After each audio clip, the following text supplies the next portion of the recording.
For more on cross-strait relations, we are joined in our Beijing studio, Mr. Hailin, who is the director of the Center for South Asia Studies at the National Institute of International Strategy at the Chinese Academy of Social Sciences. Welcome, sir. Also joining us in Taipei, we have Mrs. Joanna Lei, who is now the Chief Executive Officer of the Chunghua 21st Century Think Tank. I want to welcome to both of you. Mrs. Lei, how shall we take a look at the relations now across the straits? Some say it is quite strained over the past few years. Are we likely to see some new prospect, let's just say after the 19th Party Congress, when China's mainland have a very strong agenda already?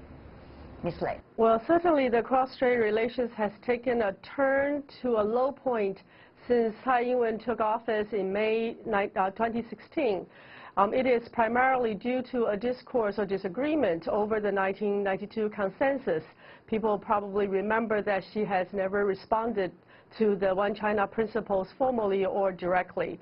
Recently, Tsai Ing-wen has proposed that the cross-strait relations should go into a new era with new discourses of 12 different themes, and she certainly hopes that there will be, quote-unquote, a new normal, a new model across Taiwan Straits after the 19th Party Congress. And having said that, I think it is fairly clear to people in Taiwan that mainland China has drawn a very clear red line. That is, you have to address in one way, shape, or another the 1992 consensus issue. That is, whether people across Taiwan Straits or regimes across Taiwan Straits belong to One China. If Tsai Ing-wen refused to address this issue, we really do not see her proposal of a new discourse or new normal will be taken positively by mainland China. From the mainland's perspective, Mr. Ye, yes, what could be the next step forward? Because at this point, Tsai Ing-wen just did not respond to that demand coming from the mainland, as Mrs. Lei articulated very clearly, the 1992 consensus. The reason why this is important is because it recognized One China, and Taiwan is part of China. So what is going to be the next step from the mainland if Tsai Ing-wen keep on doing what she's doing right now? I think if Tsai Ing-wen still refusing to recognize the 92 consensus, mainland had to prepare the second-hand plan. It's not only upon to how the cross-strait relationship can go in the perspective of the economic cooperation, people-to-people context. We should remember the one very essential thing is that 92 consensus is the consensus, means it's far away from the Taiwan's stance. It's also far away from the mainland stance. So the 92 consensus only laid the foundation to normalize or stabilize the situation. But since the Tsai Ing-wen doesn't recognize such kind of the essential condition for the normalization of the cross-strait relationship, mainland had to prepare another plan for the final resolution, because we should know, maintain the status quo is not the target of the mainland. Reunification is the target of the mainland. So we have two channels to reach this goal. One, through the negotiation, through based on the 92 consensus. All right. Another one is not so peaceful. Okay, Mrs. Lei, you heard certainly very different opinions coming from Mr. Ye here from the mainland. Well, of course, he's not speaking for the government, but rather speaking as a scholar here. Not many other options, it seems, facing Taiwan right now. Economically speaking, you know the story. The mainland Taiwan exchange is so crucial for Taiwan's economy. Secondly, when it comes to international status, certainly Taiwan is not going to be recognized anywhere as an independent entity with a different name. And thirdly, when you look at the so-called allies of Taiwan, the United States, we see some very different decision-makings in Washington these days, and very different ally relationship between the United States and some of the other countries or regions. So what are the options that Mrs. Tsai could play with these days? Mrs. Lei, what do you think? Well, certainly what you stated are being experienced. Taiwan is now currently facing challenges economically, financially, and diplomatic-wise worldwide. And Taiwan has tried to circumvent a China-dominant era in the sense that economically she's proposing a southbound policy, bringing Taiwan businessmen towards Southeast Asia. Diplomatically, she's trying to forge stronger relationship with Japan and United States. Both are well-intended. However, both will not be successful without at least a peaceful consent by mainland China, which is the sad reality to Ms. Tsai Ing-wen. If she examines the recent history, since 1949, Taiwan has been under regular constant threat of military reunification with mainland China. It's only in recent years that we have struck a peace co-development strategy, and people across Taiwan Straits are experiencing a more friendly discourse. If Tsai Ing-wen refused to recognize that we have to reach a peaceful development through consensus, that she would go back to years back when cross-straits are in some form of hostility and even military confrontation. And that certainly would not be for the benefit of the people in Taiwan.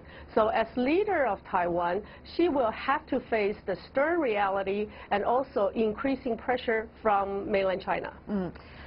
Mrs. Lei, you see this trend. I mean, in a way you talk about there has to be some kinds of attitude, positive ones, of course, coming from the mainland before Taiwan could develop even further relationship with the United States or with Japan. You see the Japanese Prime Minister coming even to the receptions of the National Day for China in Japan. You also see that the United States, when the Secretary of State Tillerson visited China, he was also emphasizing with the Chinese side, talking about the one country, one China policy. And also, the U.S. President is going to visit China very soon in November. I'm sure that policy and that principle is going to be restated by the mainland very clearly to the American guests. So without much space to maneuver around for her own agenda, Ms. Tsai probably have to look for options. What could be some of the options? Is her so-called 12 possibilities the options to be studied, or actually it's only makeup or rhetorics? Mrs. Lei, what is your judgment? Well, certainly you're right in the sense that cross-strait relations, from Tsai Ing-wen's point of view, having a lot of boundary conditions, not the least of which is geopolitical balance of powers, and those were decided by major powers and their individual national interests. So in that sense, if Tsai Ing-wen recognizes the boundary conditions, she has to go down one level to pragmatic and practical issues. Those are the 12 themes for future discourses. You can see that they do not address those grand strategies across countries, but rather very pragmatic and practical issues across Taiwan Straits. Having said that, I think Tsai Ing-wen still, in the hope of her mind, that she can build very strong relationship with Japan, from family, friends, and long-term affiliation between DPP and Japan. And she also hopes that with certain support of the U.S. fractions, Taiwan will be used, or at least be considered, as one of the major chips on the block of the U.S. grand strategy in West Pacific. But Mr. Ye, you see changes that's already happening, as we both mentioned earlier. And now here is the thing. What is going to be the role, as the mainland see it, of the opposition parties in Taiwan? For example, the Kuomintang, where Mrs. Lei was originally coming from and was a member of. What role is that going to play? After all, the Chinese Communist Party, Mr. Ye, have been, in a way, with better terms with the Kuomintang. It depends on the nature of the opposite party. Whether this party is support the final unification of cross-strait or only support maintain the status quo. I think for the past years we can verify the mainland China's policy towards the other side of the cross-strait, that China, the mainland support any political forces to maintain the status quo, maintain the stability across the strait. But now, I think it's a time for mainland to think that we need to support the political forces in the island who support the final unification. Not only maintain the status quo. We know there's some difficulties in this island that the people, it's really difficult to say, to publicly say that they support the unification. But it's the time for China, for mainland to release such kind of the signal that the mainland do prepared and determined to support any elements, any political party to support the final unification. And that's the very key signal for the two peoples across the strait. Mrs. Lei, as you may see, Mr. Ye is a very strong-worded and strong-minded person here coming from the mainland. Having said that, though, we do see there are certain messages across the street, in a way, between the mainland, the Chinese Communist Party, and also the Kuomintang. But the question is Kuomintang strong enough these days to have a very well-articulated consensus within the party itself? And secondly, is it going to be a very strong opposition party even in Taiwan before we talk about any other further consensus Kuomintang could reach with the Chinese Communist Party regarding the status quo of the mainland and Taiwan? Mrs. Lei. Well, certainly the 2016 election has been a landslide victory for Tsai Ing-wen and DPP. In that election, KMT not only lost the leadership position, but also lost in the Legislative Yuan, which represents the people.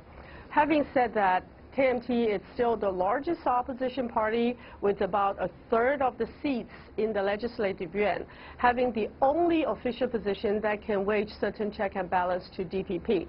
I do find the KMT quite chaotic even to this date in terms of the new direction.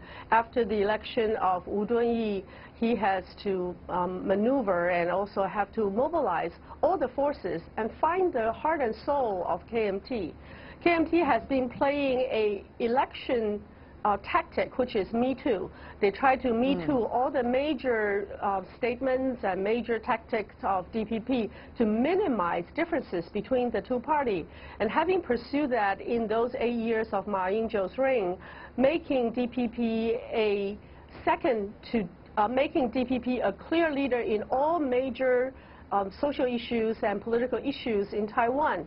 So KMT will have to find its new heart and soul, has to find its new reason for being, and has to be able to wage new policy issues. If Wu Dunyi can do that between now and 2018, there can be a chance for KMT to regain its support from the Pan-Blue supporters. Yeah, but Mrs. Lei, what are we talking about? Are we talking about the election politics strategies for the KMT? Or are we talking about a soul searching of the KMT about what exactly its mission should be, particularly regarding its role in Taiwan and also Taiwan's future vis-a-vis legislative relations with the mainland? Because we certainly see some very clear signs for the future of relationship across the Taiwan Straits. Mrs. Lei. Well, I think it can be 2 in 1. Look at how Tsai Ing-wen won the 2016 election. She ran on 5 ideological platforms. Those are very strong DPP political platforms, and she ran on those platforms and won a landslide election. So at the same time, KMT will have to search its heart and soul and find its reason for being, and also run a very strong election based on its party platforms. Right now, if you look at the party platforms between KMT and DPP, you actually find no difference. And if there are no difference, why should people buy a Me Too product and not to buy the original one? Mr. Ye, do you agree with that, that the opposition party probably have to do 2 in 1? One is to search the soul and try to understand what is going to be its real mission for Taiwan. And secondly, it's going to work at the same time for the election politics as well. Is that really going to happen, Mr. Ye? I think so. It could happen. Let's verify the past 8 years what happened for the KMT. KMT want to minimize these differences with the Progress DPP. And so what happened for the KMT? Marginalized. So that's the reason why when the party lost its soul and only fighting for the election campaign, what will happen. So we can learn from the history and to tell the future and like the KMT to find what's the real basis for this party in the island and try to fight for his core concept. I think it's the time for the KMT really rethinking his policy on the election. But not Mr. only Ye, focusing on the election. Yeah, but not only focusing on the election, but rather looking at the bigger picture. But yet, Mr. Ye, the bigger picture, is that going to help Taiwan and the KMT come ever closer to the idea, once again embracing 1992 consensus, of course, but on the other hand, trying to cultivate some kind of better atmosphere and better relationship and possibly better potential for the cross-strait relations? I think this requires both sides need to work together. I mean, for the Communist Party in mainland and the KMT in island, they need to work more closer to try to release a very clear signal that both two parties are fighting for the same goal, the long-term peace and stability across the strait, only based on the 92 consensus. If the KMT afraid of to mention the consensus to the Taiwan people and the Communist Party in the mainland doesn't care about what the KMT said. Right. So what will happen for the consensus? The consensus will be forgotten by this island, right, and the DPP will win for very long term. How much do you think there's likely to be new approaches, new strategies as a result of new realities, Mrs. Lei, when it comes to cross-strait relations? I think we're already at the receiving end of the sophisticated mainland China policy toward Taiwan. If you look at recent rhetoric and policies, you can see that mainland China has drawn very clear red lines for Taiwan not to cross, such as declaring Taiwan independence, of course.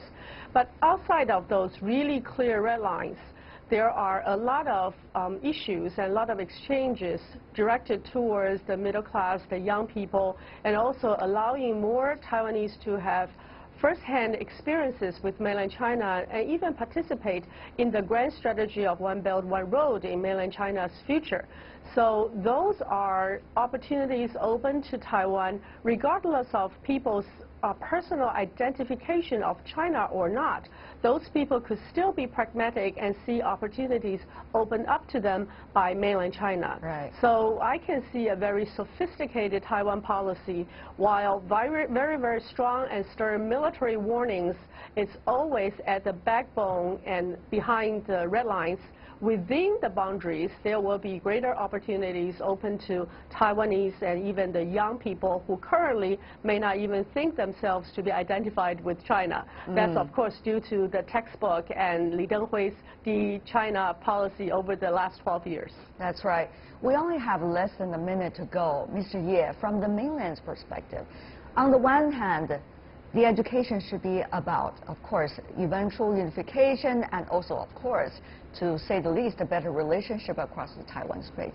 But on the other hand, there is an issue of how to get the mainlanders also more sophisticated about the nature of cross-strait relations and how to achieve a better prospect, not just through nationalism. Mr. Ye. I don't think it's the unification is about the nationalism, or the nationalism is something based behind the unification. The unification is the essential goal of the people in China, no matter in which side of the strait. So in my personal perspective, that the mainland should do more to release this information to the people who live in Taiwan Island, to tell the people that the final unification is the essential goal of the mainland, and it will be reached within years. Such kind of the status quo won't maintain for eternity. The information must be released very clearly, and mainland should support any political parties in the island who really support the final unification. Right. And that's very clear for sure. Maintain the status quo is only for a certain period. It's not for eternity. All right, we heard your very different opinions coming from the two of you, and certainly both of you want to see better ties across the Taiwan Straits, at least for the very short term. Hailin, Joanna Lei, thank you so much for the two of you for being with us. Thank you for your analysis.